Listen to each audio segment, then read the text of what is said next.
அது கண்டிப்பா ஏற்றுக்கொள்ள முடியாது. பிரதானத்துவம் இந்த கூட்டத்துக்கு கூட்டப்பட்டது. ஏன் இவ்வளவு பெரிய ஒரு கன்ஃபியூஷன்? நான் ரொம்ப சிம்பிளான ஒரு கொஸ்டின். அவருக்கு வேற எந்த விதமான ரைட்ஸும் கிடையாது. நேர்பட பேசு நிகழ்ச்சிக்கு உங்கள் அனைவரையும் அன்போடு வரவேற்கின்றேன். இன்றைய நிகழ்ச்சியில் நாம் வாதிக்க இருக்கக்கூடிய தலைப்பு, நாடாளுமன்றத்தில் முதல் நாளே எழுந்த எதிர்குரல்கள் எப்படி சமாளிப்பார் மோடி. இந்த தலைப்பில் தான் நம்ம விவாதிக்க இருக்கிறோம். நான் கருத்துரையாளர்களை உங்களுக்கு அறிமுகம் செய்து விடுகிறேன். திமுகவிலிருந்து திரு TKS இளங்கோவன் அவர்கள் வணக்கம். மார்க்சிஸ்ட் கம்யூனிஸ்ட் கட்சியிலிருந்து திரு கனகராஜ் அவர்கள் வணக்கம். மூத்த பத்திரிகையாளர்கள் பாக்கி அவர்கள் வணக்கம். மணி அவர்கள் வணக்கம். நம்மோடு பாஜகவிலிருந்து பேராசிரியர் ஆசீர்வாதம் ஆச்சாரி அவர்கள் இணைந்திருக்கிறார். வணக்கம் திரு ஆசீர்வாதம். கனகராஜ், உங்களிடமிருந்தே தொடங்குறேன். நாடாளுமன்றத்தில் முதல் நாள் எழுந்த எதிர்குரலை எப்படி புரிஞ்சுக்கிறது? எதிர்கட்சிகளின் எண்ண ஓட்டத்தை எப்படி மதிப்பிடுறது? இல்லை, ஒரு நரேந்திர மோடி நாடாளுமன்றம் ஆரம்பிப்பதற்கு முன்னாலேயே அவர் தான் கான்ஃபரன்டேஷனை துவங்கினார். அஃப்கோர்ஸ் அது அவங்க ஐடியாலஜியோடு சேர்ந்தது. அது ராம்நாத் கோவிந்தா இருந்தால் ராமர் கோயில் அடிக்கல் நாட்டு விழாவுக்கு கூப்பிட மாட்டோம், அது பட்டியலினத்தவர். பழங்குடியினராக இருந்தால் நாங்கள் புதிய நாடாளுமன்ற கட்டட திறப்பு விழாவிற்கு திரௌபதி முர்முவை அழைக்க மாட்டோம். சுரேஷ் பட்டியலினத்தவராக இருந்தால் ஒரு 8 முறை நாடாளுமன்ற உறுப்பினராக இருந்தாலும் அவரை நாங்கள் தற்காலிக சபாநாயகராக அழைக்க மாட்டோம். ஒரு பேட்டி கொடுக்கும்போது நாளைக்கு ஒரு கருப்பு நாள், எல்லா 365 நாளையும் ஒவ்வொரு வருஷத்தையும் கருப்பு நாளாக மாற்றிக்கொண்டு இருப்பவர் அவர். நாடகத்தை பற்றியெல்லாம் அவர் பேசியிருக்கார். தாலி, எருமை, பூட்டு, புல்டோசர், இடிச்சிருவாங்க, இப்படியெல்லாம் பேசுகிறது தான் நாடகம். நான் அவர் காம்ப்ரமைஸ் கன்சென்சஸை பற்றியெல்லாம் பேசக்கூடாது. அவர் காம்ப்ரமைஸ்னு பேசுகிறது என்னன்னா, கன்சென்சஸ்ன்னு பேசுகிறது என்னன்னா, அவர் சொல்கிறத எல்லாரும் ஏற்றுக்கிட்டா தான் கன்சென்சஸ். அரவணைத்து செல்ல முயற்சிக்கிறேன். ராமரே ஓட்டு கொடுக்கலைன்னு தெரிஞ்சா ஜெய் ஜெகநாத் தான், ராமருக்கே அதுதான். எனவே இவர் எதிர்கட்சிகளை எல்லாம் அரவணைத்து செல்வது அப்படிங்கிறது இருக்குல்ல, எதிர்மறையா பாக்குறீங்களா? தொடர்ந்து அவரே எதிர்மறையான ஆள் தான், அவங்க ஐடியாலஜியே எதிர்மறையானதான். அதைத்தான் நான் கேட்குறேன். தாலிக்கும், எருமைக்கும், பூட்டுக்கும், இடிப்புக்கும், புல்டோசருக்கும் என்ன அர்த்தம்னு சொல்லுங்க. தேர்தல் பிரச்சாரங்கள்ல பேசப்பட்டது. ஆனா பிரதமர் பொறுப்பேற்கின்ற போது அரவணைச்சு செல்லணும். ஏன்னா அவர் சொல்ற ஒரு செய்தி, எதிர்கட்சிகளுக்கு கோஷங்களை மக்கள் எதிர்பார்க்கல, வாழ்வாதாரம் தான் தேவை அப்படின்னு எதிர்கட்சிகள். நீங்க வேலை வாய்ப்பை பத்தி பேசுறீங்களா? விலைவாசியை பத்தி பேசுறீங்களா? நீங்க தாலியை பருப்பான், எருமையை பிரிச்சுட்டு போவான், புல்டோசரை வைத்து, புல்டோசர் என்ன அது? யோகி கிட்ட கத்துக்கணும்னு சொல்றது தேர்தல் பிரச்சாரத்தில் பேசுற பேச்சா அது? நீங்க சொல்லுங்க. நீங்க இல்ல, பிரச்சாரத்தை கடந்து எதிர்கட்சிகள் இன்னும் வரலையா? அவர் வருஷம் 365 நாளும் பிரச்சாரத்தை தவிர ஏதாவது பேசியிருக்காரா? வேலை வாய்ப்பை பற்றி அவர் பிரச்சாரத்தில் 2 கோடின்னு பேசின வேலை வாய்ப்பை பற்றி கடந்த 10 ஆண்டுகளில் பேசி இருக்கிறாரா? இந்த தேர்தல் பிரச்சாரத்தில் பேசி இருக்கிறாரா? நீங்க சொல்லுங்க. எங்க வேலை வாய்ப்பை பற்றி பேசினார்? முதல் நாள் வரை நீங்க அது என்ன தேர்தல் கூட்டணிக்காக பேசுவீங்க, அடுத்த நாள்ல இருந்து தமிழன் ஆழ்வானா ஒடிசானான்னு பேசுவீங்க. தமிழன் திருடிட்டு போயிட்டான், உங்க அது என்ன பொக்கிசாரை சாவியை திருடிட்டு போயிட்டான்னு பேசுவீங்க.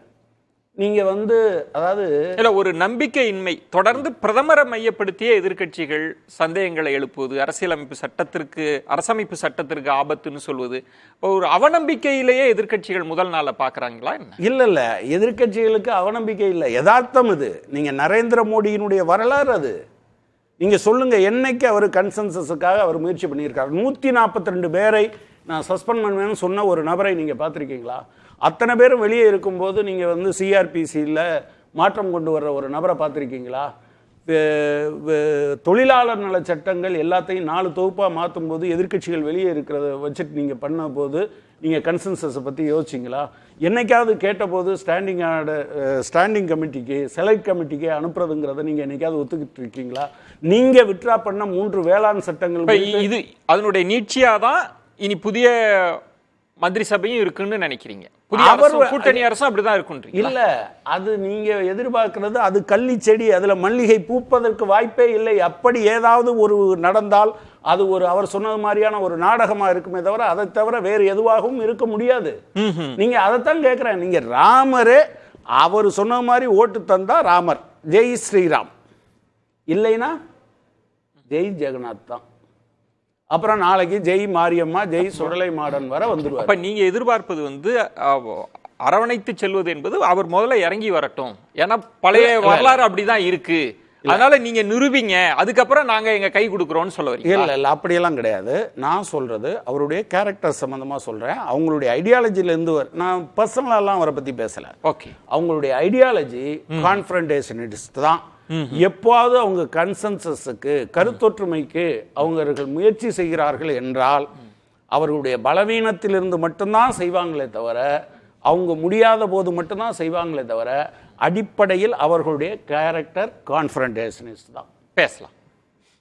ஆசீர்வாதம், எதிர்க்கட்சிகளுக்கு பிரதமரினுடைய அவங்க எங்கிருந்து எடுக்கிறாங்க அப்படின்னா தனிப்பட்ட மோடி அவர்கள் அல்ல, பிரதமரின் செயல்பாடு, பாஜக அரசின் செயல்பாடுகளில் இருந்து தான் எதிர்க்கட்சிகளுக்கு ஒரு எண்ண ஓட்டம் வருது. அதனாலதான் ராகுல் காந்தி கூட சொல்லுவது இப்ப இருக்கிறது நாங்க பலமான எதிர்க்கட்சி, நாங்க தொடர்ந்து குரல் கொடுப்போம், பிரதமர் அப்படிலாம் எளிதில் தப்பிவிட முடியாது அப்படின்ற இடத்துக்கு நகர்றாங்க. இதை எப்படி பிரதமர் சமாளிக்க போறார்ன்ற கேள்வி இருக்கு. கூட்டணி அரசு எப்படி எடுத்துக்க போறீங்க? வணக்கம் விஜயன். கனகராஜ் அவர்கள் சொன்னாரு, அதுல நீங்க கொடுத்த தலைப்பை வச்சு நான் எடுத்துட்டு போறேன். அதாவது எப்படி சமாளிக்க போகிறார் மோடி அப்படின்னு. ஆக்சுவலா அவர் கனகராஜ் சார்ட்ட ஒரே ஒரு டேட்டா மட்டும் சொல்றேன். தேர்தல் ரிசல்ட் வந்தது 4ஆம் தேதி, இன்னைக்கு 20 நாள் ஆச்சு, இன்னைக்கு 24ஆம் தேதி. அதே மாதிரி திரு நரேந்திர மோடி அவர்கள் பதவி ஏற்று 15 நாள் ஆச்சு. இப்போ அவர் இன்னும் அதே தேர்தலோட மூடுல தான் இருக்காரு அப்படின்னு நினைக்கிறேன். திரு கனகராஜ் சார், கவர்மெண்ட் ஃபார்ம் ஆயிடுச்சு, அதாவது நீங்க எதிர்பார்த்தது மாதிரி மோடி ஆட்சி 3 தடவை அமையாதுன்னு எதிர்பார்த்துட்டு இருந்தீங்க, அதையும் நாங்க அமைச்சு காட்டிட்டோம். இப்போ இந்த 15 நாட்களுக்குள்ளார நாங்க என்னென்ன செஞ்சோம் அப்படின்றதை நான் சொல்லிடுறேன். ஏன்னா என்னைக்கு அவர் பதவியை தரோ அன்னைக்கு அந்த நிமிடம் முதற்கொண்டு அவர் பணியாற்றிக்கிட்டு இருக்காரு அப்படின்றதுக்கு ஒரு 2-3 பாயிண்ட்கள். அதாவது விவசாயிகளுக்கு உரிமை தொகை வழங்குறதுக்குரிய ஆணை பிறப்பிச்சிருக்காரு. அடுத்ததாக 3 கோடி மக்களுக்கு கூடுதலாக பிரதம மந்திரி வீட்டு வசதி அதுக்குரிய அந்த ஆணை பிறப்பிச்சிருக்காரு. 3வது ஜம்மு காஷ்மீர்ல ஒரு பெரிய அதாவது உலகத்திலேயே உயர்வான ஒரு பாலம், ரயில் பாலம், அது மேல சீனாப் அப்படின்ற ஒரு நதி, அந்த நதிக்கு மேல அந்த பாலத்துல ரயில் ஓடிட்டு இருக்குது இந்த 15 நாளா. 4வதாக ஜம்மு காஷ்மீர் மாநிலத்துல 1500 கோடி ரூபாய்க்கு நலத்திட்டம் கொடுத்திருக்காரு. 5வதாக எந்த பூரி ஜெகநாத் அப்படின்னு சொன்னார், நீங்க அந்த பூரி பட்டியலிடுறீங்க, அதை யாரும் மறுக்கல. ஆனா எதிர்க்கட்சிகளின் கேள்விகளுக்கோ சந்தேகங்களுக்கோ நீங்க பதில் கொடுத்திருக்கீங்களா? அங்கதானே அரவணைப்பு சாத்தியம். இப்ப ராகுல் சொல்றாருல, நீங்க சொன்ன மாதிரியே தான் பேராசிரியர், முதல் 15 நாள்ல 10 சம்பவங்கள்னு அவர் பட்டியல் போடுறாருல. அப்ப இதுக்கு எல்லாம் நீங்க பதில் கொடுத்தாதானே இணக்கம் வரும், அங்க அரவணைப்பு வரும். நாங்க எங்களுடைய செயலால் தான் சார் நாங்க பதில் கொடுக்கிறோம். நாங்க அங்க உட்காந்துக்கிட்டு அவங்க கூச்சலிடுறாங்க இல்லைங்களா பாராளுமன்றத்துல, அது மாதிரி நாங்க கூச்சலிட வேண்டிய அவசியம் இல்லை. ஏன்னா நாங்க ஆளுங்கட்சி. அதாவது 292 பேர் கொண்ட எங்களுடைய என்டிஏ கூட்டணி ஆட்சி இது. இந்த கூட்டணியோட ஆட்சியானது தன்னுடைய செயல்பாடுகள் மூலமா தான் நாங்கள் பதில் சொல்லுவோம். இதே இவர் திரு ராகுல் காந்தி சொன்னாரு, நீட்டை பத்தி சொன்னார். இன்னைக்கு என்டிஏ அப்படின்ற அந்த நேஷனல் டெஸ்டிங் ஏஜென்சியுடைய தலைவரை நேற்று மாத்திருக்கோம், இன்னொருத்தருக்கு வாய்ப்பு கொடுத்திருக்கோம், அவரை ஸ்ட்ரீம்லைன் பண்ண சொல்லியிருக்கோம். அதே மாதிரி சிபிஐ கிட்ட அதுக்குரிய அந்த விசாரணை நடத்தக்கூடிய முழு பொறுப்பையும் கொடுத்து விட்டோம். அதே மாதிரி பாத்தீங்கன்னா ஒரு ஹை லெவல் கமிட்டி, முன்னாடி இஸ்ரோவோட சேர்மனா இருந்தார் இல்லைங்களா, அவரோட தலைமையில ஒரு ஹை லெவல் கமிட்டி இந்த என்டிஏ நடத்தக்கூடிய எல்லா பரீட்சைகளையும் ஒரு தடவை நீங்க ரிவ்யூ பண்ணுங்க, அதுல என்னென்ன சேஞ்சஸ் பண்ணணுமோ அதை பண்ணுங்க. அந்த சேஞ்சஸ் எதிர்க்கட்சிகளுக்கு காது கொடுக்கிறதுன்னு சொல்ல வரீங்க. செயல் மூலமா நாங்க எதிர்க்கட்சிகளுக்கு நாங்க நிரூபிக்கிறோம். அதுதான் ஒரு அரசானது அங்க பதில் சொல்லிட்டு இருக்க வேண்டிய பதிலுக்கு நாங்க கூச்சல் குழப்பம் பண்ண வேண்டிய அவசியம் இல்லை. ஏன்னா லீடர் ஆஃப் த ஹவுஸ்ன்ற முறையில அந்த ஹவுஸ நல்லபடியா நடத்திட்டு போக வேண்டியது ஆளுங்கட்சியுடைய பொறுப்பு. எதிர்கட்சிகள் என்ன வேணாலும் பேசலாம். எந்த கான்ஸ்டிடியூஷனை தூக்கிட்டு உள்ளுக்குள்ளார வந்தாங்களோ, நாளைக்கு அதே கான்ஸ்டிடியூஷனை கிள்ளிக்கீரா தூக்கி போட்ட காங்கிரஸ் கட்சி இந்திரா காந்தி அம்மையாருடைய அந்த எமர்ஜென்சியை நினைவுபடுத்தும் விதமாகத்தான் இன்னைக்கு அதை தூக்கி காட்டிட்டு இருந்தாங்கன்னு நான் நினைக்கிறேன். வேற ஒண்ணுமே கிடையாது. நாளை அதாவது 50 வருட கருப்பு தினத்தை வந்து நாளைக்கு கொண்டாட வேண்டியதை வந்து இவங்க இன்னைக்கு கொண்டாடிட்டு இருக்காங்கன்னு நினைக்கிறேன். எங்களுடைய பாஜகவுடைய அதே மாதிரி தலைவர்கள் இன்னைக்கு திமுகவுடைய ஒரு நிமிஷம் விஜயன் ஒரே ஒரு செகண்ட். அதாவது திமுகவுடைய அண்ணன் TKS இளங்கோவன் இருக்காரு. இவங்களுடைய கட்சியோட தலைவர்கள் எல்லாருமே வந்து ஜெயில இருந்தாங்க. அந்த கட்சியுடைய சேர்ந்துகிட்டு இன்னைக்கு இவங்க பேசிட்டு இருக்காங்க. இதுதான் எங்களுக்கு வியப்பா இருக்கிறது ஒழிய எங்களோட இது நாங்க ஆல்ரெடி வேலை செய்ய ஆரம்பிச்சிட்டோம். நான் இன்னும் பட்டியல இன்னும் 3-4 சொல்ல வேண்டாம். அந்த பட்டியல் வேண்டாம். ராகுல் காந்தி பட்டியல் எனக்கான கேள்வி என்பது, நீங்க எதிர்கட்சிகளினுடைய எல்லா கேள்விகள் சந்தேகங்கள் எல்லாம் பிரதமர் முதல் நாள்லயே அட்ரஸ் பண்றப்ப அதை நாடகங்கள் அப்படின்னு சொல்லிட்டாருன்னா எங்க அந்த இணைப்பு புள்ளின்ற ஒரு கேள்வி இருக்கு. நான் வரேன். கனகராஜ் சொல்வது செயல் மூலம் உங்களுக்கு நாங்க நிரூபிக்கிறோம். செயல் மூலம் தான். உங்கள்கிட்ட இருப்பது கோஷம், அவங்கள்ட்ட இருப்பது செயல். அதான் அந்த செயலை தான் சொல்றேன். நீட்ல ஃப்ராடு நடக்குதுன்னா முதல்ல தர்மேந்திர பிரதான் 2 சின்ன விஷயங்கள் தான் நாங்கள் சரி பண்ணுவோம்னு சொன்னார். அதை விசாரிக்கிறதுக்கு எந்த ஊர்லையாவது நீங்க சொல்லுங்க, இதுக்கு பேர் கான்ஃபரன்டேஷனா இல்லையான்னு நீங்க சொல்லுங்க. நீட்டில் பிரச்சனை இருக்குன்னு சொன்ன பிறகு அதை விசாரிப்பதற்கான குழுவின் தலைவராக அந்த ஃப்ராடு செஞ்ச நிறுவனத்தினுடைய தலைவரையே நீங்கள் நியமிப்பீங்களா? அதுக்கு பேர் என்னன்னு சொல்லுங்க. கவச் ஆப் இதை வந்து நாங்கள் ரயிலுக்கு கொண்டு வரோம்னு சொன்னீங்க. நீங்கள் வந்த பிறகு பெரிய ரயில் விபத்து சார். பலாசூர் சமயத்தில் நீங்கள் என்ன சொன்னீங்க? கவச் நாங்கள் கொண்டு வரோம்னு சொன்னீங்க. இந்தியாவில் மிகப்பெரிய அளவுக்கு ஒரு குறிப்பிட்ட காலத்தில் அதிக பிஜி நீட்டு இப்போ ரத்து பண்ணியிருக்கீங்க, யூஜிசி நெட்டு ரத்து பண்ணியிருக்கீங்க. நீங்கள் ஏதோ பெருசாக பேசிட்டீங்க. நீங்கள் ஒரே நாடு ஒரே தேர்தல் ஒரே அதெல்லாம் சொன்னீங்க. ஒரு தேர்வை கூட ஒழுங்காக உங்களால், நீட்டே ஃப்ராடு, அந்த ஃப்ராடுக்குள்ள ஃப்ராடு பண்ணியிருக்காங்க பாருங்க. இல்ல அதை அட்ரஸ் பண்ணவே இல்லைன்னு சொல்ல வரீங்களா?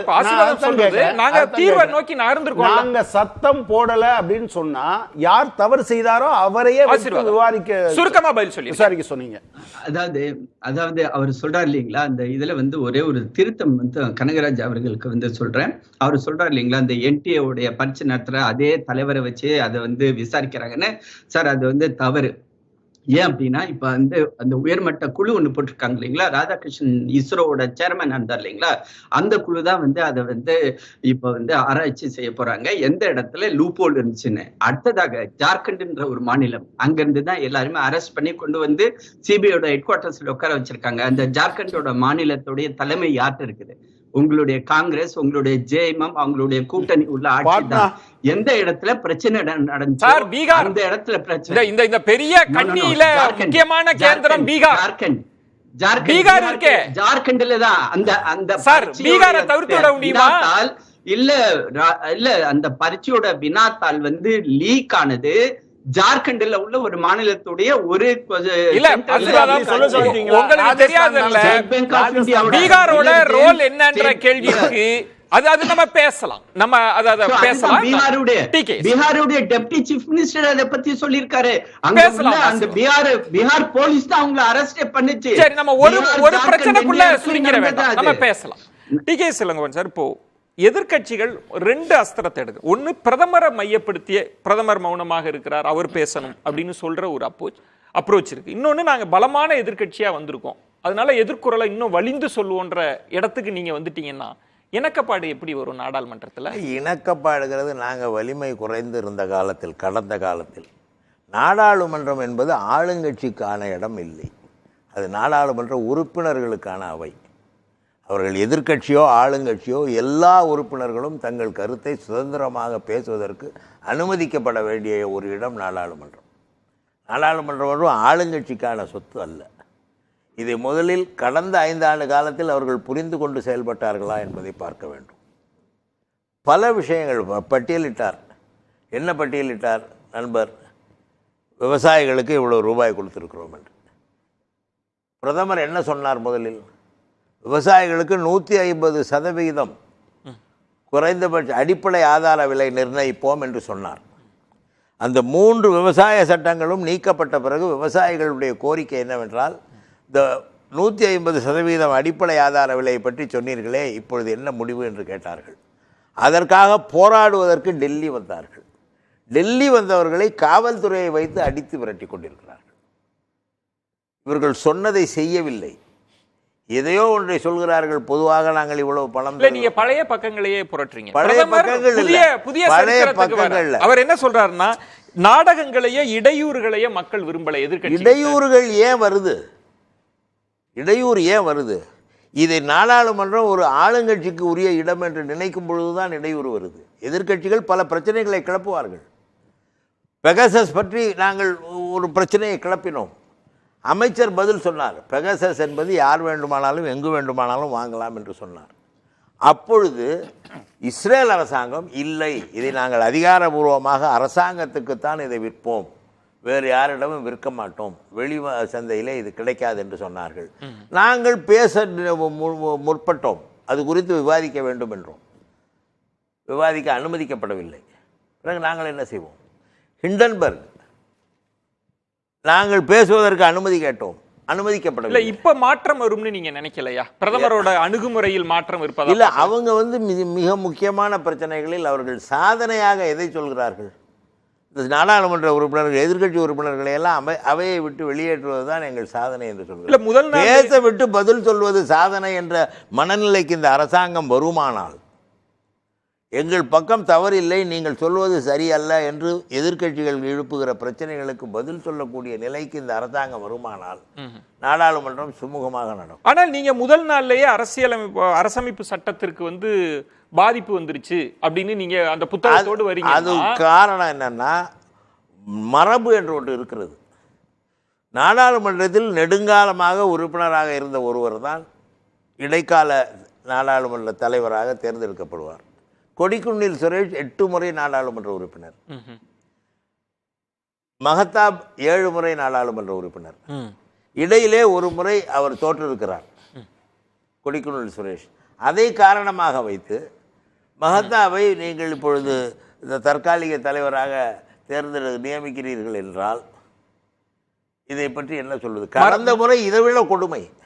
1952 24 ஏறத்தாழ 72 ஆண்டு காலத்தில் ஒரு துணை தலைவர் இல்லாத நாடாளுமன்றமாக கடந்த 5 ஆண்டு காலம் ஒரு நாடாளுமன்றம் இயங்கியது. ஏன்?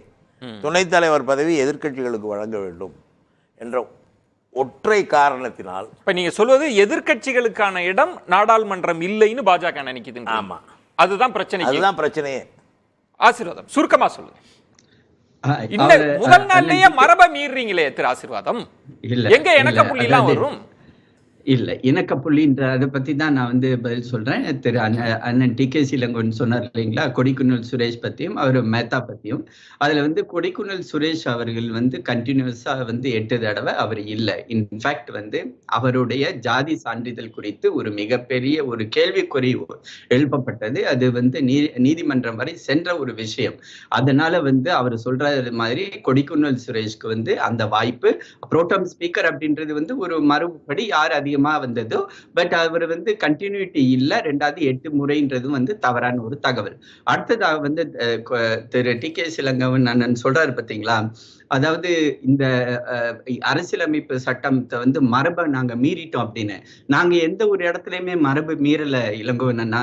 நாங்க எங்களை பொறுத்தவரை நாங்கள் அரசியலமைப்பு சட்டத்தின் படிதான் ஆட்சி செய்ய. துணை சபாநாயகர் இல்லாத ஒரு அவை துணை சொல்லுங்களேன். Yes, good question. துணை சபாநாயகர் அப்படின்றது ஒரு கட்டாயம் கிடையாது. துணை சபாநாயகர் எதிர்க்கட்சிகளுக்கு கொடுக்கணும் அப்படின்னு எந்த மரபு கொடுக்கப்பட்டது. நீங்க டெக்னிக்கலா போகாதீங்க. ஒரு ஜனநாயகத்தின் மரபுன்றது என்ன? பிரதமர் இன்னைக்கு பேசுறது இருக்குல்ல, அதுதானே மரபு. அப்படி பாத்தீங்கன்னா 2014 வருடம் நடந்த தேர்தலில் எதிர்கட்சிக்கு இவ்வாய்ப்பு கூட, அந்த எதிர்கட்சிகளுக்கு இத்தனை சதவீதமான சீட்டுகள் இருக்கணும்னு ஒரு சட்டம் இருக்குது. பட் அத கூட நாங்க பரவாயில்ல அப்படின்னு சொல்லிட்டு அவங்களுடைய அந்த காங்கிரஸ் உடைய ஒரு தலைவருக்கு நாங்கள் கொடுத்தோம். அப்ப அது மரபு இல்லையா?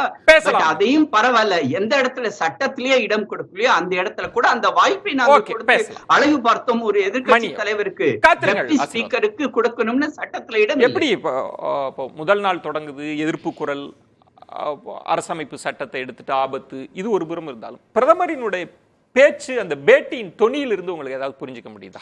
இல்லை, பேட்டியின் தொனியிலிருந்து தெளிவாக புரியுது. கடந்த 10 ஆண்டுகளாக சபை எப்படி நடந்ததோ அப்படித்தான் இப்போ நடக்க போகுது. அப்படிதான் புரிஞ்சு, அப்படித்தான் நான் புரிஞ்சுக்கிறேன். ஸ்பீக்கர் போஸ்ட் இப்போ ரொம்ப முக்கியமான விஷயம். ஸ்பீக்கர் போஸ்ட் நாளைக்கு பிரதமர் அவர்கள் வேட்பாளரை அறிவிப்பார் என்று எதிர்பார்க்கப்படுகிறது. 26ஆம் தேதி தேர்தல். இப்போ ஸ்பீக்கர் போஸ்ட்டுக்கு வந்து அவங்க அப்போசிஷனை ரீச் அவுட் பண்ணாங்களான்னு தெரியல. இந்த கடந்த ஒரு வார காலமாகவே நானும் பல செய்தித்தாள்களில் பார்க்குறேன், இணையதளங்களில் தொலைக்காட்சிகளில் பார்த்த வரைக்கும் யூஸ்வலாக கடந்த காலங்கள் இப்படி இருக்கும் பொழுது வந்து ரூலிங் பார்ட்டி வந்து அப்போசிஷனை ரீச் அவுட் பண்ணுவாங்க, பேசுவாங்க. இந்த தடவை அவங்க என்டிஏக்குள்ளேயே பேசிக்கிறாங்களே வழிய கிரண் ரிஜிஜு போய் நம்முடைய காங்கிரஸ் தலைவர் மல்லிகார்ஜுன கார்கே அவர்களை வீட்டில் பார்த்தாருன்றதை தவிர வேறு ரீச் அவுட் பண்ண மாதிரியே தெரியல. நீங்கள் ரீச் அவுட் பண்ணணும் ஃபஸ்ட்டு. ஸ்பீக்கர் போஸ்ட் வந்து இப்போ ரூமர் என்னென்னா வந்து தெலுங்கு தேசம் கேட்டாங்க, அவங்க ஒப்புக்கொள்ளவில்லை, பிஜேபி தான் ஸ்பீக்கர் போஸ்ட் வர போகிறாங்க அப்படின்றாங்க. அப்போ டெபுட்டி ஸ்பீக்கர் வந்து காங்கிரஸ் கொடுக்கலன்னா ஸ்பீக்கர் போஸ்ட் வந்து கண்டிப்பாக எலெக்ஷன் வரப்போகுது. எலெக்ஷன் வந்ததுன்னா 17 லோக்சபாவில் வந்து நமக்கு ஸ்பீக்கர் போஸ்ட்டுக்கு எலெக்ஷனே கிடையாது. 18வது ஹவுஸில் எலெக்ஷன் வருதுன்னா அது ஒரு தவறான ஒரு முன்னுதாரணமாக தான் ஆகும். ஏன்னா ஸ்பீக்கர்ன்றவர் வந்து ஒன்ஸ் எலெக்ட் ஆன பிறகு அவர் எல்லாருக்கும் மேலே போயிடுறார். அதனால தான் நம்ம ஒருமித்த கருத்தாக அதை வந்து நேரு காலத்துலேருந்து வாஜ்பாய் காலம், மன்மோகன் சிங் காலம் வரைக்கும் நம்ம வந்து ஒரு எலெக்ஷன் இல்லாமலே நம்ம கொண்டு போயிருக்கோம். அதை இப்போ அது நடக்குது அப்படின்னா வந்து ஆரம்பமே அமோகமாக இருக்குதுன்னு அர்த்தம் உங்களுக்கு. ஆனால் பிரதமர் சொல்றார் நாட்டை வழிநடத்த ஒருமித்த கருத்து மிக முக்கியமானதுன்றதை நான் நம்புறேன் அப்படின்னா செயல் என்ன இருக்குது அது நாளைக்கு தெரியும். ஒருவேளை பிரதமர் சொல்கிறதுக்கு வந்து இப்போ நம்ம எல்லாரும் விளக்கங்களை கொடுக்குறோம். பிரதமர் அவர்களுடைய பேச்சில் உண்மை இருக்குது, பிரதமர் பேசுகிறது உண்மை, கன்சென்சஸ் அப்ரோச்சை பிரைம் மினிஸ்டர் விரும்புகிறாரு அப்படின்னா அவங்களுக்கு மெஜாரிட்டியும் இல்லை, கண்டிப்பாக இல்லை. என்டிஏக்கு இருக்குது, பிஜேபிக்கு இல்லை. கன்சென்சஸில் பிரதம மந்திரிக்கு ஆர்வம் இருக்குன்னா ஸ்பீக்கர் போஸ்ட்டில் அது வெளிப்படணும். இந்த ஃபர்ஸ்ட் டெஸ்ட் இந்த கவர்மெண்ட் உண்மையிலே கன்ஃபரன்டேஷனாக இல்லாமல் எல்லாரையும் அரவணைச்சு போகக்கூடிய அரசாக இந்த அரசு இருக்கிறதா இல்லையா என்பதற்கான முதல் அறிகுறி ஃபஸ்ட்டு டெஸ்ட் வந்து ஸ்பீக்கர் போஸ்ட். ஸ்பீக்கரில் போஸ்ட்டில் வந்து அவங்க இஷ்டத்துக்கு அவங்க போடுறாங்க அப்படின்னா கண்டிப்பாக எலெக்ஷன் வரும். எலெக்ஷன் ஆஃப்கோர்ஸ் என்டிஏ கேண்டிடேட் ஜெயிக்க தான் வாய்ப்பு அதிகம். பட் அது என்ன மெசேஜை கொடுக்கும்? வழக்கம் போல கடந்த கால கடந்த கால நிலைமை தொடர்வதற்கு வாய்ப்பு இருக்குது. இன்னும் சொல்லப்போனால் இன்னும் நான் தாண்டி கூட சொல்லுவேன். நான் பிஜேபியிலேருந்து ஸ்பீக்கர் வந்தாங்கன்னா இந்த 143 எம்பிஸை வெளியில் தூக்கி போட்ட மாதிரி 236 பேரையும் தூக்கி போடுவாங்க. மார்க் மை வேர்ட்ஸ், இது நடக்கும். ஏன்னா இந்த அரசு வந்து கடந்த 10 ஆண்டுகளில், குறிப்பாக கடந்த 5 ஆண்டுகள்லேருந்து அவங்க பாடம் கற்றுக்கிட்டதா தெரியவே இல்லை. எந்த விதமான ஒரு அறிகுறியுமே அதுக்கு இல்லை. ஒன்ஸ் ஸ்பீக்கர் போஸ்ட் அவங்கக்கிட்ட போயிடுச்சுன்னா எல்லாரும் வந்து அது வந்து டிஸ்குவாலிஃபிகேஷனு, கட்சிகளை உடைப்பது, இதெல்லாம் பேசுகிறாங்க. அதை தாண்டி ஸ்பீக்கருக்கு நிறைய பவர் இருக்குது. ஒரு குறிப்பிட்ட மசோதா வந்து மணி பில்லா இல்லையான்றதை ஸ்பீக்கர் தான் டிசைட் பண்ணுவார். அப்போ தே கேன் புல்டோஸ், எதை வேணால் அவங்க செய்யலாம். கூட்டத்துக்கு ஜாயிண்ட் பார்லிமெண்ட் செஷன் ஸ்பீக்கர் தான், லோக்சபா ஸ்பீக்கர் தான் தலைமை தாங்குவார், ராஜ்யசபா சேர்மன் கிடையாது. நிறைய விஷயங்கள் இருக்குது. ஸ்பீக்கர் போஸ்ட்ன்றது ரொம்ப குரூஷியல். அதுல இவங்களுக்கு மெஜாரிட்டி இல்லாதப்ப ஒரு கன்சென்சஸ் அப்ரோச்சா அவங்க கட்சியில் இருக்கக்கூடிய யாராவது ஒருத்தருக்கு, இப்போ ஜிஎம்சி பாலயோகி கொடுத்தாங்க தெலுங்கு தேசத்தில், அந்த மாதிரி கூட இல்லாமல் பிஜேபி அதை கையில் எடுத்துக்கொண்டா கடந்த 10 ஆண்டு கால, அதுவும் குறிப்பாக கடந்த 5 ஆண்டு கால இவருடைய வரலாறு என்பது எதிர்கட்சிகளை சற்றும் மதிக்காமல் சபையை நடக்கும். நீங்க சொல்றது முக்கியமான இடம். 143க்கும் 240க்கும் பெரிய வித்தியாசம் ஒண்ணுமே கிடையாது. அப்படியே தான் டீல் பண்ணுவாங்க. நான் அப்படிதான் நம்புறேன். பிஜேபி ஸ்பீக்கர் வந்தாங்கன்னா 143 பேரை தூக்கி வெளியில போட்டா மாதிரி 236 பேரையும் தூக்கி வெளியில போடுவாங்க. உங்களால என்ன பண்ண முடியும்? ஆனா ராகுல் காந்தி சொல்வது ஒரு பலமான எதிர்க்கட்சி அழுத்தம் தருவது, இந்தியாவின் பலமான எதிர்க்கட்சி அழுத்தம் தருவது தொடரும், பொறுப்பு ஏற்காமல் பிரதமர் தப்பிக்க முடியாது. அப்படிதான் பேசுவாருங்க அவரு. இந்த அழுத்தம் வந்து என்டிஏக்குள்ள இருந்து வரணும். அவங்க கிட்ட மெஜாரிட்டி இருக்கும்போது என்டிஏக்குள்ள இருந்து அந்த அழுத்தம் வரணும். மறந்துடாதீங்க, நிதிஷ்குமார் இதே எமர்ஜென்சியை பத்தி ஆச்சாரி சொன்னார். நாளையுடன் 50 ஆண்டுகள் முடியுது. நிதிஷ்குமார் எமர்ஜென்சியில் சிறையில் இருந்தவர், இளைஞராக ஜெயபிரகாஷ் நாராயணுடைய சீடராக சிறையில் இருந்தவர்.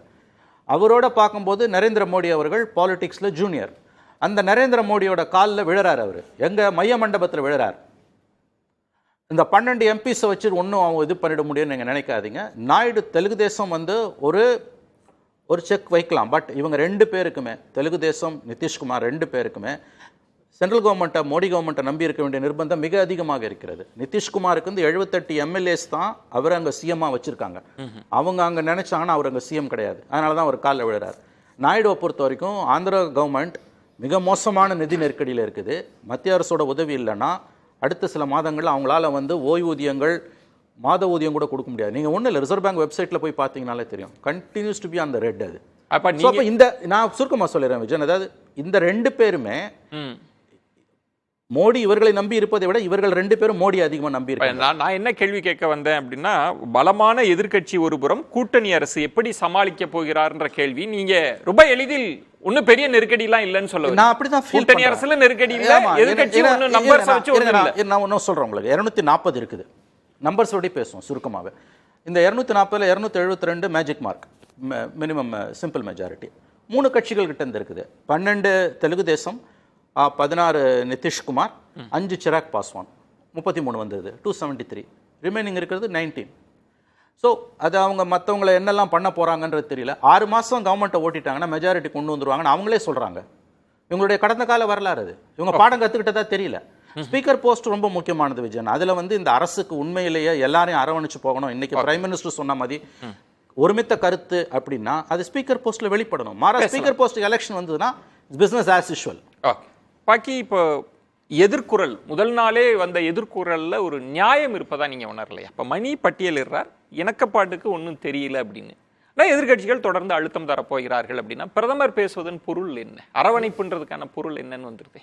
பிரதமரோட பேச்சு ஒரு சினிமா டயலாக், சூப்பர் ஸ்டார் படங்களுக்கு பஞ்ச் டயலாக் மாதிரி சிம்பிளாக ஒரு நக்சல் 5 வருஷத்தில் என்ன பண்ண போகிறாங்கன்னா, நாட்டை வழி நடத்துவதற்கு ஒருமித்த கருத்து வேண்டும், அரசாங்கத்தை வழிநடத்த பெரும்பான்மை வேணும். சிம்பிளாக சொல்லிட்டார். அரசாங்கத்தை, அதாவது தேசிய ஜனநாயக கூட்டணி அரசாங்கம் அல்லது நரேந்திர மோடி தலைமையிலான அரசாங்கம் நடத்துவதற்கு பெரும்பான்மை தேவை. அதை நாங்க வாங்கிட்டோம், இருக்கு எங்க கிட்ட. அதான் டிகேஎஸ் அவர்கள் இன்னொன்னு சொன்னார், நாடாளுமன்றத்துல அவங்க மட்டுமே இருக்கணும்னு நினைக்கிறாங்கன்னு. அதைத்தான் நீங்க வேறு முடிக்கல, அது சென்டென்ஸ் முடிக்கல. அவர் நரேந்திர மோடி சொன்ன சென்டென்ஸை முடிக்கல. இல்ல, அவர் ஒரு பொழிப்புரை சொன்னார். அது பொழிப்புரை முழு செய்தியும் படிச்சுட்டு சொல்ல. முதல் சென்டென்ஸ் தான் அரசை நடத்த பெரும்பான்மையா பலம் தேவை, தேசிய ஜனநாயக கூட்டணி இருக்கு, நண்பர் மணி கூட அழகா சொன்னார்.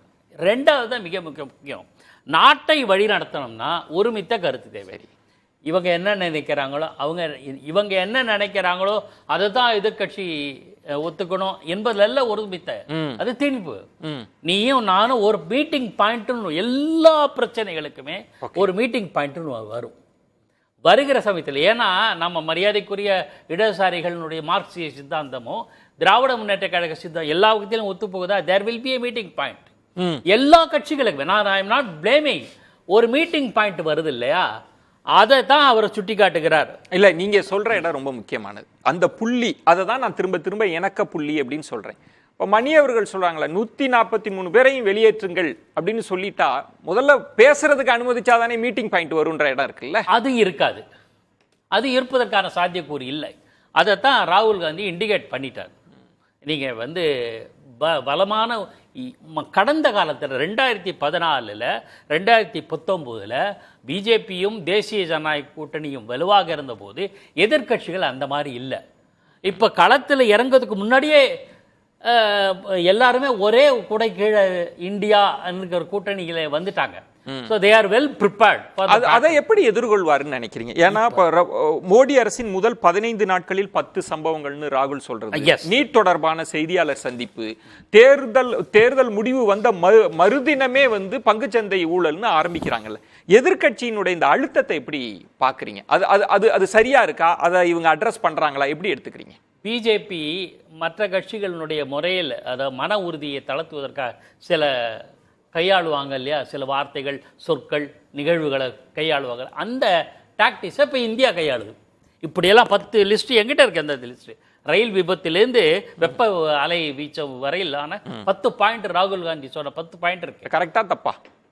தப்புன்னு நான் சொல்லலை, ஆனால் அதை சொல்லி அரசாங்கத்துக்கு ஒரு இதை தருது. மாறாக நரேந்திர மோடி என்ன எதிர்பார்க்க? Correct, 10 point correct. 10 பாயிண்ட்ல எல்லா பாயிண்ட்டும் அரசாங்க காரணம் கிடையாது. நீட்டு பிரச்சனைன்னு சொன்னா அது அரசாங்கம் மற்றதெல்லாம் சொல்லலாம். வெப்ப அலைக்கு என்ன சொல்லுவாங்க? நரேந்திர மோடி வெப்பலை சொல்லுவாங்களா? இல்ல. சரி, என்ன எதிர்பார்க்கிறார் இப்போ பிரதமர்? என்ன எதிர்பார்க்கிறார்?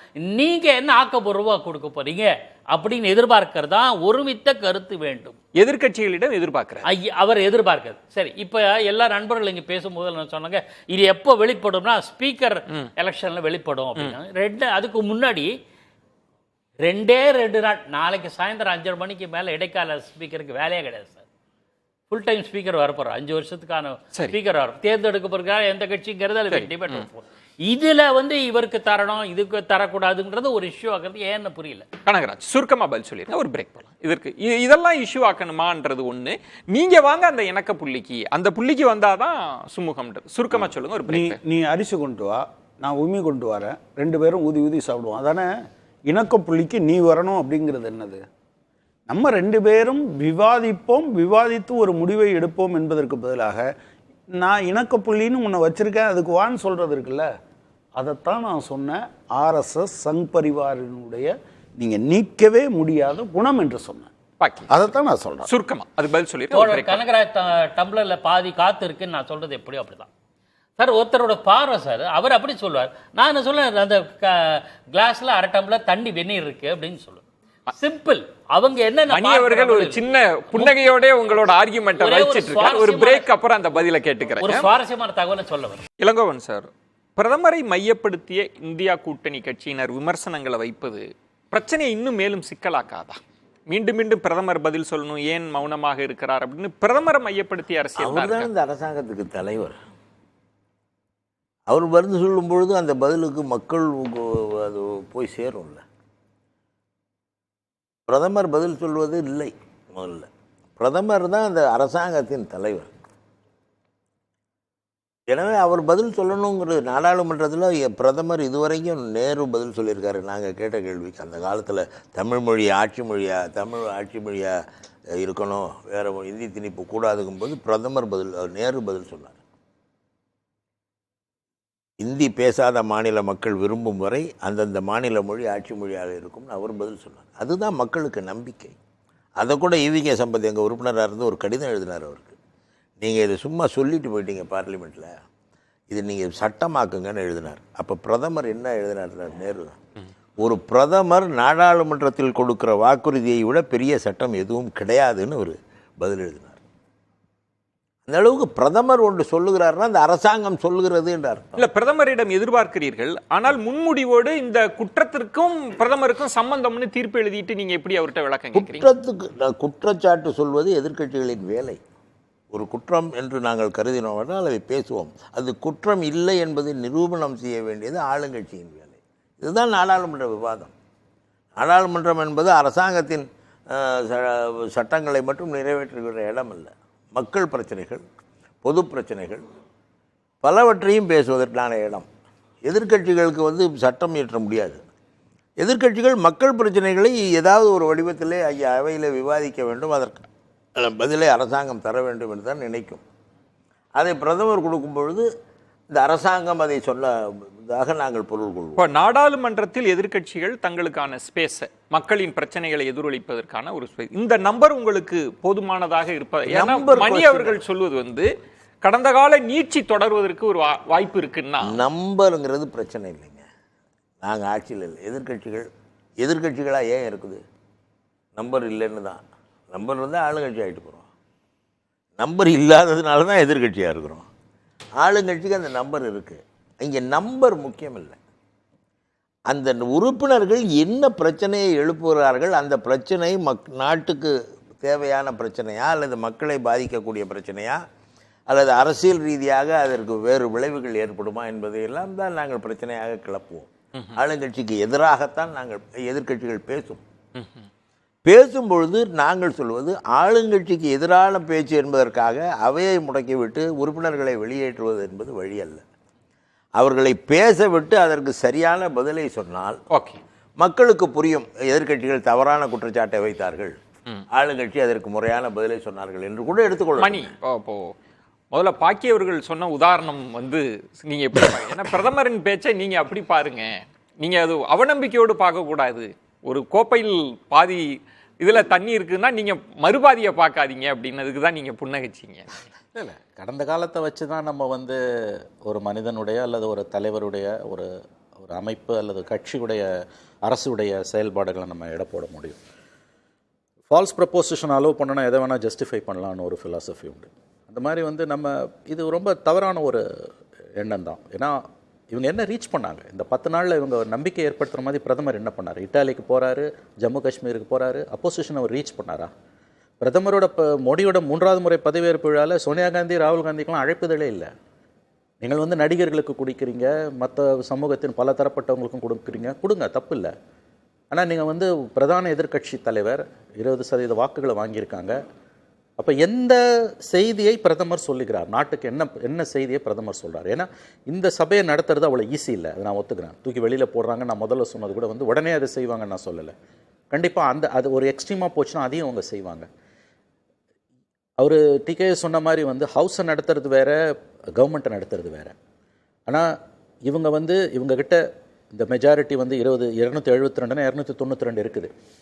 அதை வச்சுக்கிட்டு இவங்க எல்லா விதமான காரியங்களும் செய்ய தான் கூட்டணி கட்சிகள் அதை அனுமதிப்பாங்களா? நிதிஷ், சந்திரபாபு நாயுடு ஒரு கட்டத்துல பேச மாட்டாங்க. நல்ல பாயிண்ட். கடந்த காலங்களில் வந்து வாஜ்பாய் பீரியட்லயோ, மன்மோகன் சிங் பீரியட்லயோ, நரசிம்மராவ் பீரியட்லயோ இருந்த கூட்டணி கட்சிகளுக்கும் இந்த கூட்டணி கட்சிகளுக்குமான ஒரு குவாலிட்டேட்டிவ் டிஃபரன்ஸ் என்னன்னு கேட்டிங்கன்னா, இவங்க ரொம்ப வீக் பார்ட்டிஸ். எஸ்பெஷலி வந்து Nitish Kumar and Chirag Paswan. There is only one party powerful நம்ம நினச்சிக்கிட்டு இருக்கோம், சந்திரபாபு நாயுடு. மற்ற பார்ட்டிஸ் எல்லாம் வந்து நம்பர்ஸ் இருந்ததுன்னா கூட வந்து politically they are very weak. இவங்களால மோடியை மீறி போக முடியாது. அதனால வந்து இதை வந்து ஒரு கொலிஷன் கம்பல்ஷன்ஸ் மோடிக்கு இருக்கும்னு கூட நான் நம்பலை. மேபி நான் பேசுறது பெசிமிஸ்டிக்காக கூட பலருக்கு தென்படலாம். பட் வெறுப்பு இல்லாமல் கடந்த 10 ஆண்டுகளாக மோடியுடைய செயல்பாடுகளை பார்ப்பவர்களுக்கும் இந்த நம்பர்ஸ் காம்போசிஷனை பார்க்குறவங்களுக்கும் நரசிம்மராவ் பீரியட், மன்மோகன் சிங் பீரியட், வாஜ்பாய் பீரியடில் இருந்த கொலிஷன் பாலிட்டிக்ஸில் இருந்த சப்போர்ட்டிங் பார்ட்டிஸோட பவர் வந்து இந்த பார்ட்டிஸுக்கு இல்லை. அண்டு மோடியோட மேவரிக்ஸ்னுவாங்க, அது தெரிஞ்சவங்களுக்கு எனிதிங் மே ஹேப்பன். அவங்க தெளிவாக சொல்கிறாங்க. 6 மாதம் தேர்தல் முடிவுக்கு வந்த பிறகு காங்கிரஸ் முகாம்ல மகிழ்ச்சியை தெரிவிச்சாங்க. ராகுல் காந்தி, கார்கே எல்லாருமே எங்களுக்கு ஒரு நம்பிக்கை. நான் இதை சொல்றது எல்லாத்தையுமே நீங்க வந்து நான் எல்லாமே பெசிமிஸ்டிக்கா போயிருக்கேன்னு நினைக்க வேண்டாம். நான் எப்படி சொல்றேன்னா, 52லேருந்து 99 100ன்றது கண்டிப்பா ஒரு பிளஸ் பாயிண்ட். 233 வரைக்கும் வந்துட்டாங்க. ஓகே, ஒழுங்கா குறைஞ்சபட்ச தர்மத்தோட சபையை நடத்த முடியும்னா இந்த கவர்மெண்ட்டுக்கு ப்ராப்ளம்ஸ் இருக்குது. ஆனா இந்த ப்ராப்ளம் இஸ் இந்த அரசுக்கு குறைந்தபட்ச தர்மம் கிடையாது. ஓகே, அவங்க என்ன வேணா பண்ணுவாங்க. அதனால தான் நான் எதுவும் சொல்றேன் உங்களுக்கு. இப்போ முதல்ல நான் தெரிஞ்சுக்க விரும்புறது, நீங்க இப்போ ஆட்சிக்கு தேர்தல் முடிவு வந்து இவ்வளவு நாள் ஓடி இருக்கு, நீங்க ஆக்கப்பூர்வமா எதிர்க்கட்சிகளுக்கு என்ன செய்தியை சொல்லியிருக்கீங்கன்ற ஒரு கேள்வி இருக்குல்ல, அதுதான் மீண்டும் மீண்டும் இங்க எதிர்க்கட்சிகள் உங்கள்கிட்ட கேட்டுட்டே இருக்கிறாங்க. சொல்லுங்க, அதை பட்டியலிடுங்களேன். அதாவது அண்ணன் டிகே இளங்கோவன் சொல்லும்போது சொன்னாங்க இல்லைங்களா, எதிர்க்கட்சிகளுக்கு வந்து குற்றம் சாட்டுவதற்கு முழு உரிமை உண்டு. ஆனா அதே எதிர்க்கட்சிகள் வந்து இன்னைக்கு பிரதமரே ஒரு வார்த்தை சொல்லியிருக்காரு, பொறுப்பு வாய்ந்த எதிர்க்கட்சியாக இருக்கணும். நாங்க எதிர்பார்க்கறது வந்து அந்த பொறுப்பு வாய்ந்த எதிர்க்கட்சியா இருக்கிறீங்களா இல்லையா, அதுதான் கேள்வி. இப்போ போன தடவை 2023 டிசம்பர் மாசம் குளிர்கால கூட்டத்தொடர் நடந்துச்சு. ஒரு நாளாவது இவங்க வந்து அவையை நடத்த விட்டாங்களா? அது வந்து ஆன் ரெக்கார்ட், நீங்களே பார்த்துருந்தீங்க. நம்ம இதை பத்தி நம்ம தொடர்ந்து எல்லா நாளுமே வந்து விவாதம் பண்ணோம். திரு மணி அவர்களும் வந்து ரொம்ப பெசிமிஸ்டிக்கா வந்து தன்னுடைய வியூ பாயிண்ட்ஸை வந்து வச்சார். அதாவது நாங்கள் வந்து அவையை நடத்த விரும்பவில்லை, அவங்க வந்து அதாவது எதிர்க்கட்சிகளுக்கு நாங்க ஸ்பேஸ் கொடுக்கல அப்படின்னு. யாருக்கும் ஸ்பேஸ் கொடுக்க வேண்டிய அவசியம் இல்லை, அந்த ஸ்பேஸ் ஆல்ரெடி இருக்குது. எதிர்க்கட்சிகள் கேள்வி நேரத்தை சரியான முறையில் அவர்கள் பயன்படுத்திக் கொள்ளலாம். அந்த கேள்வியை வந்து அவங்களுக்கு புட் பண்றதுக்கு அண்ணன் டிகே இளங்கோவன் பொறுப்புள்ள எதிர்க்கட்சி அப்படிங்கிற வார்த்தையை பயன்படுத்தியதுனால அந்த பொறுப்புன்றது என்னன்றதுதான், நீங்க என்ன எதிர்பார்க்கிறீங்கன்றதுதான். அதுதான் அந்த பொறுப்பு வாய்ந்த எதிர்க்கட்சி அப்படின்றது. எப்படி நாங்கள் வந்து அவையை நல்ல முறையில் நடத்தி செல்ல வேண்டும் அப்படின்னு நாங்க விரும்புறோமோ, ஆளும் கட்சி விரும்புதோ, அதே அளவுக்கு ஈக்குவலா 2 பேரும் சேர்ந்து இழுக்கக்கூடிய ஒரு தேர் இது. பாராளுமன்றத்தை வந்து முடக்கி வைக்கிறதுனால பல கோடி ரூபாய் வந்து மக்களுடைய பணம் தான் வந்து வேஸ்ட் ஆகுது. அதை வந்து அருண்ஜேட்லி அவர்கள் 2G விவகாரத்துல உங்களுக்கு தெரியும், அவைய முடக்குறீங்களே இவ்வளவு செலவாகுதேன்னு கேட்டப்ப ஒரு பட்டியல் இட்டார். உங்களுக்கு தெரியும் அவை முக்கியமா பிரச்சனை முக்கியமா அப்படின்னு. பாஜகவோட ஸ்டாண்ட் உங்களுக்கு தெரியாது இல்ல. ஆனா என்ன கேள்வி அப்படின்னா, எதிர்க்கட்சிகளின் கேள்விகளுக்கு நாடாளுமன்றத்துல பதில் கொடுக்க இடம் இருக்கா? பிரதமர் பதில் அளிக்கிறாரா? வரலாறு முழுவதும் பார்த்தா எல்லா பிரதமர்களும் பதில் தந்திருக்கிறாங்க. டிகே சொல்றார் மோடி அவர்கள் பேசுறதே இல்ல, பதில் கொடுக்கறதே இல்லைன்றாரு. விஜயன் மோடி அவர்கள் மட்டுமல்ல, ஆளுங்கட்சியுடைய அனைத்து அமைச்சர்களும் காலையிலிருந்து சாயந்தரம் வரை அங்கதான் இருக்கிறாங்க. இன்ஃபேக்ட் ரோஸ்டர் டியூட்டி அப்படின்னு ஒவ்வொரு சமயத்திலையும் வந்து யாராவது ஒரு கேபினெட் மினிஸ்டர் அவைக்குள்ள இருக்கணும்ன்றது ஒரு கட்டாயம். ஆகவே நாங்கள் யாருமே அவை நடக்கும் பொழுது அவையை விட்டு வெளியில போறதில்லை. ஆனால் கேள்வி எங்க இருந்து வருதுன்னா, இவங்களுக்கு அவையை நாங்கள் நடத்தி செல்வதில் இவங்களுக்கு பிரச்சனை. ஏனென்றால் நாங்கள் கொண்டு வரக்கூடிய மசோதாக்கள் மக்களிடம் கொண்டு போய் சேரக்கூடாது. அதை தடுத்து நிறுத்துவதற்காக இவர்கள் நடத்தும் நாடகமாகத்தான் நாங்கள் பார்க்கிறோம். போன இதேதான் நடந்துச்சு. நவம்பர் டிசம்பர் 2023 பாராளுமன்ற வரலாற்றிலேயே ஒரு கருப்பு மாதமாக தான் நம்ம பார்த்தோம்.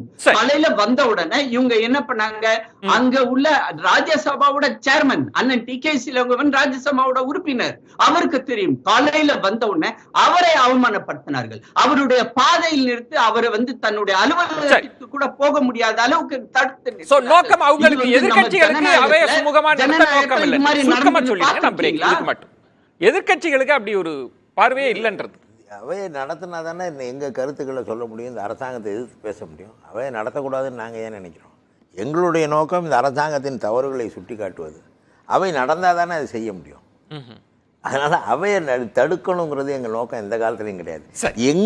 எதிர்க்கட்சிகள் கொடுக்கின்ற பிரச்சனைகள், கேள்விகளை தாண்டி எதிர்க்கட்சிகள் எழுப்புகிற பிரச்சனைகளை முறையாக விவாதித்து அதற்கு முறையான பதிலை அரசாங்கம் தர வேண்டும். அது நடக்கவில்லை என்றால் தான் இந்த பிரச்சனைகள் எல்லாம். கனகராஜ், ஆசீர்வாதம் அவர்கள் சொன்னது அவையை சுமூகமாக நடத்தி செல்வதற்கு அது எதிர்க்கட்சிகளுக்கு நோக்கமே இல்லைன்றார். அதில் அவர் சொன்ன ஒரு பாயிண்ட்ன்றது, கேபினட் மினிஸ்டர்ஸ் நாள் முழுவதும் இருப்பாங்க, அவங்க பதில் சொல்ல தயாரா இருப்பாங்க. ஆனா நீங்க பிரதமரை மையப்படுத்திய போராட்டம் அங்கதான் பிரச்சனைன்றதை எப்படி எடுத்துக்கிறது? மணிப்பூர் சம்பந்தமா பேச அனுமதிச்சிங்களா? அதை பேச வைக்கிறதுக்கு உங்க மேல நம்பிக்கை இல்லா தீர்மானம் கொண்டு வர வேண்டியிருந்தது. உண்மையா இல்லையா? மணிப்பூர் இன்னைக்கு வரை எரிஞ்சுக்கிட்டு இருக்கா இல்லையா? இன்னும் 3 மாசம் கழிச்சு செட்டில் ஆகும்னு சொல்லியிருக்காரா இப்ப பைரன் சிங்? நீங்க சொல்லுங்க சார். மணிப்பூர்ல இவ்வளவு 200 கிராமம் அழிஞ்சு போச்சு, 70,000 பேர் அகதிகளாக இருக்கான், 387 வழிபாட்டு தலங்கள் இடிஞ்சு போயிடுச்சு, 5000 வீடுகளை எரிச்சாச்சு. நீங்கள் மாநில தலைநகரத்தில் கடைசியாக இருந்த குக்கி இனத்தை சேர்ந்த 5 குடும்பங்களை பாதுகாப்பாக வெளியேற்றி விட்டோம்னு சொல்கிறீங்க. நீங்கள் பேசலையே நாடாளுமன்றத்தில். நீங்கள் அந்த விஷயத்தை நம்பிக்கையில்லா தீர்மானம் கொண்டு வர வரைக்கும் பேசுனீங்களா? அதானியை பற்றி பேசுனதுக்காக ராகுல் காந்தியை நீங்கள் உடனே ஒரு கேஸை தூசி தட்டி எடுத்து வெளியே அனுப்பி அதை வீட்டையும் காலி பண்ண வச்சிங்க. மஹுவா மொய்த்ராவை அப்படி வச்சிங்களா? மஹுவா மொய்த்ராவும் அதானி போட்டோவை காமிச்சோன்னு உங்களுக்கு கோவம் வந்தது. ஆனால் அம்பானி அதானி 2 பேரும் ட்ரக்கில் பணம் அனுப்புனாங்கன்னு சொன்னார்ல, நடவடிக்கை எடுத்தாரா? ஆனால் என்ன பண்ணார்? அவங்க 2 பேரையும் இவருடைய பதவியேற்பு விழாவுக்கு முக்கியமான ஆட்களாக அழைச்சிக்கிட்டார். அதனால தான் ஹிண்டன்பர்க்கில் அவருக்கு அந்த கோவம் வந்தது. ராகுல் அந்த ஃபோட்டோவை காமிச்சது நாடாளுமன்றத்துக்குள்ளே, மஹுவா மொய்த்ரா இவர் யாரோட ஆளுன்னு சொன்னது, நீங்கள் எங்கே விவாதிக்க விட்டீங்க? விவாதிக்க விட்டால் நீங்கள் என்ன பண்ணுவீங்க? வீட்டை காலி பண்ணுவீங்க, அன்னைக்கே தூக்கி போடுவீங்க. துறைசார் அமைச்சர்கள் கொடுக்குற பதிலை நீங்கள் எடுத்துக்கிறது இல்லை. மணிப்பூரில் யார் அப்படி பதில் சொன்னான்னு சொல்லுங்கள். நீங்கள் மணிப்பூரில் அப்படி பதில் சொன்னது யாருன்னு சொல்லுங்கள். ஒரு விவாதம் நடத்த அமித்ஷா கொடுத்தாரு சார். 1 வருஷம் அமித்ஷா கொடுத்தாரு. இல்ல அது விவாதம் கனகராஜன் அமித்ஷா கொடுத்தாரு, உள்துறை அமைச்சர் கொடுத்தாரு. தயவு செய்து ரெக்கார்டை திரும்பி போய் செக் பண்ணி பாருங்க. இல்ல ஒரு நிமிஷம், தயவு செய்து தப்பா சொல்லாதீங்க. இல்ல அதாவது நான் அங்க எல்லாம் செஞ்சிட்டோம்னு சொல்றது இல்ல, விவாதிக்க அனுமதிப்பது. ப்ராப்ளம் என்னன்னா, மணிப்பூர்ல எல்லாம் நல்லா இருக்கு, நாங்க இதெல்லாம் பண்ணிட்டோம், எனவே இதுல விவாதிக்க தேவையில்லைன்னு சொல்றது இல்ல. நீங்க விவாதம் நடத்துங்க, நீங்க சொல்றதெல்லாம் எப்படி தப்புன்னு நான் சொல்றேன். ஒரு மாநிலத்தில் ஓராண்டாக நீடிக்கிற ஒரு பிரச்சனையின் மீது விவாதிப்பதற்கு டைம் ஒதுக்காதவர்களை நீங்க என்ன கேட்டகரியில சேர்ப்பீங்கன்னு கேட்கிறேன் நான். பாக்கி இப்ப எப்படி சமாளிப்பார் மோடி அவர்கள் 2ஆ புரிஞ்சுக்கலாம். இந்த வாதத்தில் வந்த தன்மையிலிருந்து புரிஞ்சுக்கிறது, எந்த வாய்ப்பும் கொடுக்காம சமாளிச்சுட்டு போறது, எல்லாருக்கும் வாய்ப்பு கொடுத்து சமாளிக்கிறது. இதுல எந்த ஆப்ஷன் எடுக்க போறாரு? ஒரு முக்கியமான விஷயத்தை சொல்ல விரும்புகிறேன். எப்பவுமே எந்த கட்சியோ அல்லது கூட்டணியோ, பெரும்பாலும் கட்சியை சொன்னேன், அறுதி பெரும்பான்மையாக கிடைக்கிற பட்சத்தில் தான் எல்லா விதமான தவறுகளும் நடைபெறும். பவர் கரப்ஷன் ஒரு ஆங்கிலத்தில் உண்டு. இது எல்லா கட்சிக்கும் பொருந்தும். அதுல எனக்கு மாற்று கருத்தே கிடையாது. நிச்சயம் அப்படி புரிஞ்சுக்கிறது அது அவருடைய விருப்பம். நான் சொல்றது, நாளைக்கு மார்க்சிஸ்ட் கட்சி வந்தாலும் அப்படித்தான் நடக்கும் சொல்லுவேன், இப்பன்னு சொல்லிட்டு போட்டோம். அது பத்தி இல்லையா, இது ஒரு மோடி போபியா, அதுக்கு அதுல சந்தேகமே இல்ல, இஷ்யூ அல்ல. அது இல்ல சார், நானும் சொல்ல, மோடி தன் பதவியை காப்பாற்றிக் கொள்ளும். இப்படி பச்சையா சொல்றேன் சார், அவர் பதவியில் நீடிக்கணும்ன்றதுக்காகவே அனுசரித்து போகக்கூடாது. யார் அனுசரிப்பார்? எல்லாரையுமே. ஏன் அந்த தேவை அதனுடைய மணி வெளிப்பாடு அவர்கள் தான் சொல்றாருல அது அந்த தேவையே இல்ல உள்ளுக்குன்றது. நீங்க பரந்த மனப்பான்மையோடு அணுகுனா மட்டும்தான் வாய்ப்பு இருக்குமே தவிர நம்பர்ஸை வச்சு ஒண்ணும் செய்ய முடியாதுன்றார். நீ இப்ப இதுல என்ன இருக்குன்னு தெரியாது, நீங்க 1000 சொல்லுங்க, திறந்து காமிச்சாலும் அது தெரியும். வெயிட் பண்ணி பார்ப்போம், அவகாசம்னு ஒண்ணு இருக்கு, அதை காத்திருப்போம். அதுக்கப்புறம் 5 வருஷம் கழிச்சு மக்கள் தீர்ப்பு கொடுத்துட்டு போவாங்க. இடையிலே கொடுத்தாலும் கொடுப்பாங்க, அது வேற. நடுவிலே தோத்து போவோம், அது விஷயம். ஒரே ஒரு கருத்தை நான் சொல்ல விடுறேன். தேர்தல் காலத்தில் பேசப்பட்டதை நானும் கடுமையாக விமர்சித்திருக்கிறேன். நரேந்திர மோடி அவர்கள் பேசியதை நானும் கடுமையாக விமர்சித்திருக்கிறேன். ஆனால் தேர்தல் காலத்தில் பேசப்பட்டதை வைத்துக்கொண்டு விமர்சனம் செய்தார் தோழர் சொன்னார். நான் சொல்றதுக்கு அப்படி சொன்னால் பினராயி விஜயன் ராகுல் காந்தி பற்றி சொன்னதெல்லாம் நான் திரும்பி கூற வேண்டும். என்ன சொன்னாரு சொல்லுங்க. எல்லாமே இப்ப என்கிட்ட இருக்கு. வீடியோ விடுங்க சார். டிஎன்ஏ பத்தி எல்லாம் நான் படிச்சேன். நேரு குடும்பத்தில் பிறந்தவர் ராகுல் காந்தி இப்படியா இருப்பார் அப்படின்லாம் கேட்டாங்க. நான் ரொம்ப விரிவா பேச இல்ல. பினராயி விஜயன் அப்படி சொன்னதாக நீங்க காமிச்சிட்டீங்கன்னா நான் இனிமே உங்களுக்கு டிஸ்கஷன் நேரம் கொடுப்பீங்களா சார்? நான் எடுத்து காட்டுவேன். சரி, மக்கள் முன்னாடி வைங்க. ஆனந்த விகடன் சைட்ல நான் படிச்சது. அதுக்கப்புறம் வேற ஏதாவது ஆதாரம் எனக்கு தெரியாது. நான் படிப்பறிவு இல்ல. மக்கள் மத்தியில வச்சிருவோம். நான் படிச்சதை வச்சு சொல்றேன். சரி, மக்கள் மன்றத்துல வச்சிருவோம். மக்கள் முடிவு பண்ணட்டும். நானும் ஒரு கருத்து சொன்ன ஒரு குறுக்கிட்டு பேசுறேன். உங்க ஜனநாயகம்னு எந்த மார்க்சிஸ்ட் கத்துக்கிட்டாங்கன்னு தெரியல. சரி, நிறைவான உங்க கருத்து. எல்லா நாணயத்துக்கும் இன்னொரு பக்கம் உண்டு, அதை தான் நான் சொல்லுவேன். கடைசி வரை சொல்லுவேன். அடுத்த பக்கம் என்ன? நீங்க அவகாசம் கொடுங்க. நரேந்திர மோடி புனிதமான நான் சொல்ல விரும்பல. ஆனால் புனிதமே அற்றவர்னு நீங்க முடிவுக்கு வராதீங்க. சரி, எக்ஸாமினேஷன் எடுத்ததுக்கு முன்னாடி ஏன் மார்க் போடுறீங்க? நான் என்ன ஒரே சொல்றேன்னா, சுருக்கமா இது இப்போ பலம் இல்லாத ஆளுங்கட்சி, அதாவது போதிய பலம் இல்லாத மிருக பலம் இல்லாத, மிருக பலம்னு சொன்னா உங்களுக்கு என்ன பிடிக்கும்? மிருக பலம் இல்லாத கூட்டணி ஆட்சி எதிர்கட்சிக்கு இன்டாக்டா இருக்கு. அதை நான் தான் சொன்னேன். இந்தியா கூட்டணி வலுவோடு இருக்குன்னு. நன்றி. இது ஜனநாயகத்துக்கு ஆரோக்கியமானது. சரி, பொறுத்திருந்து பார்க்கலாம். சிறப்பு விருந்தினர்களுக்கு நெஞ்சம் நிறைந்த நன்றிகளை தெரிவித்துக் கொள்கிறேன். மற்றொரு தலைப்புல சந்திக்கிறேன். நன்றி, வணக்கம்.